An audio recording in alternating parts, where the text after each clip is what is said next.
जनक जी ने निमंत्रण नहीं भेजा अयोध्या में, सीता स्वयंवर का नहीं भेजा।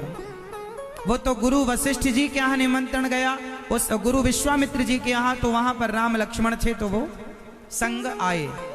क्यों नहीं भेजा निमंत्रण, उसका एक बहुत बड़ा कारण था। वो कारण आप सब सुनिए, ध्यान पूर्वक सुनिएगा। एक समय की बात है कि राजा जनक एक बगीचे में बैठकर, जहां सुंदर सुंदर वृक्ष थे, सुंदर सा कुआं था, सुंदर सा झरना था, सुंदर सी बावड़ियां थीं, और वहां बड़ी ठंडी ठंडी हवा चल रही थी। वहां पर राजा अपने सारे सभासदों के साथ वहां नृत्य गान सुन रहे थे, नृत्य गान सुन रहे थे, नृत्य देख रहे थे, गान सुन रहे थे। उसी समय एक संत आए, संत आए, खड़े रहे, पर राजा जनक ने संत की तरफ ध्यान नहीं दिया।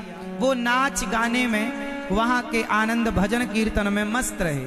संत को बड़ा बुरा लगा कि मैं आया और जनक जी ने मुझे बैठने तक को नहीं कहा, देखा भी नहीं। संत जी ने श्राप दे दिया, राजन, जिस बगीचे की सुंदर हवा और शीतलता भरे जल का तुम आनंद ले रहे हो, सुंदर सा बगीचा, इस सुंदर से हरे भरे वृक्षों का और बावड़ियां और कुएं और झरनों का आनंद ले रहे हो, यहां बैठकर जाओ, ये सारा बगीचा सूख जाए, मेरा श्राप है।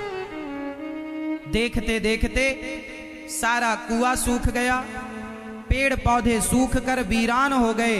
राजा घबराए, चरणों में गिर पड़े, महाराज बड़ा अपराध हो गया, हम आपका स्वागत सम्मान नहीं कर पाए, पर हम आपको देख ना पाए, इसलिए हमें क्षमा कीजिए।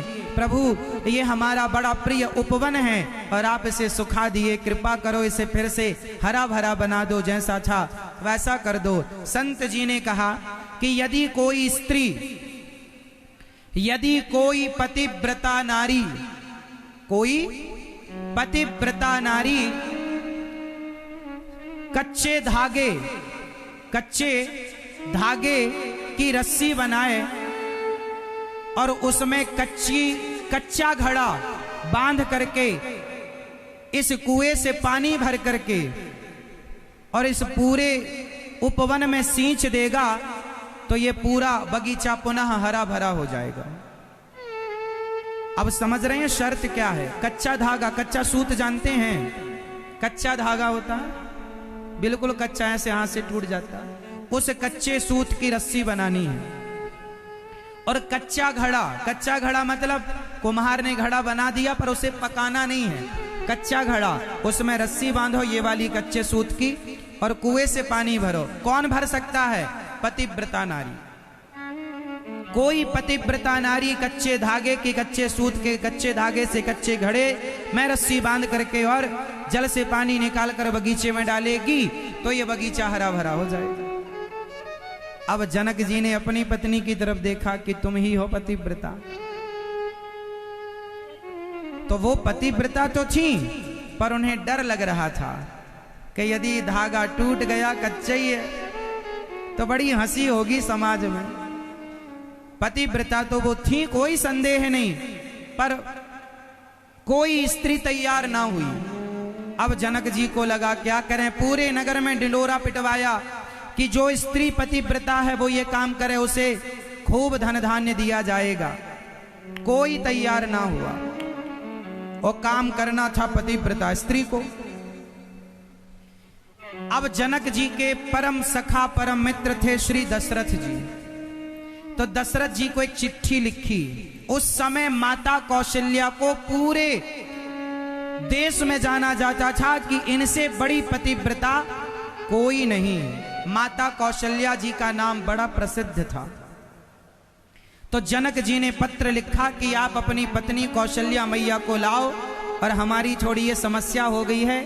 आप कौशल्या मैया यदि कच्चे घड़े और कच्चे सूत से रस्सी बनाकर यदि उसे निकाल के पानी सिंचित कर देंगी बगीचे में, तो ये हरा भरा हो जाएगा। कौशल्या मैया, दशरथ जी को पत्र मिला। दशरथ जी ने कौशल्या मैया से कहा कि कौशल्या आप जाओ और जनक जी के यहाँ ऐसा काम है, आप जरा करके आओ।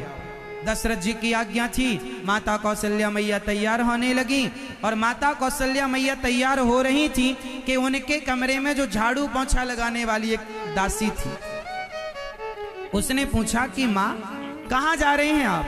कौशल्या मैया ने कहा कि आज जनकपुर जा रहे हैं, ऐसा ऐसा काम है। तो जो झाड़ू पोंछा लगाने वाली सखी थी दासी कौशल्या मैया की, उसने कहा माँ परेशान हो रही हो, ये काम तो मैं ही करके आ जाती हूँ। दशरथ जी से कौशल्या माँ ने कहा कि वो हमारी ममता जा रही है, ममता नाम था। दशरथ जी ने कहा ठीक है, यदि वो जा रही है तो वो कर आए, काम ही तो करके आना है। अब लो भैया, दशरथ जी ने बड़े रथ पर बड़ी सेना के साथ कौशल्या मैया की दासी को भेज दिया जनकपुर। अच्छा, जनक जी को क्या लगा कौशल्या मैया आई हैं, और वो दासी भी इतनी सुंदर थी कि कामदेव की रति को फेल कर रही थी। जनक जी ने देखा, वाह वाह, बाजे बजे, कौशल्या मैया आई, कौशल्या मैया आई। सारा नगर जागा, कौशल्या मैया की जय। तब सखी उस दासी ने कहा महाराज मैं कौशल्या नहीं हूं, मैं कौशल्या मैया की दासी हूं, कमरे में झाड़ी पोंछा करने वाली। जनक जी ने कहा राम राम, तुम कर लोगी ये काम? हाँ चलो बताओ कहां तुम्हारा कुआं। लो भैया, दासी गई, कच्चे सूत की बढ़िया रस्सी बनाई, उसमें लपेटा, कच्चे घड़े को पानी डाला। हे विधाता, यदि मैं सच्ची अयोध्या की नारी हूं, सच्ची पतिव्रता हूं, ये धागा टूटना नहीं चाहिए, घड़ा फूटना नहीं चाहिए। लो भैया, उस नारी ने डाल दिया घड़ा कुएं में, पानी भर के खींचने लगी। लोग देख रहे हैं कब टूटे, कब हम हंसी उड़ाएं, लेकिन क्या मजाल के टूट जाए। उसने निकाला और निकाल करके पूरे उपवन में, पूरे वृक्षों पर सिंचन किया उस जल का। देखते देखते जनक जी का पूरा बगीचा हरा भरा जस की तस पहले की तरह हो गया। जय जयकार हुई। वो दासी घर आई, तब से जनक जी डर गए।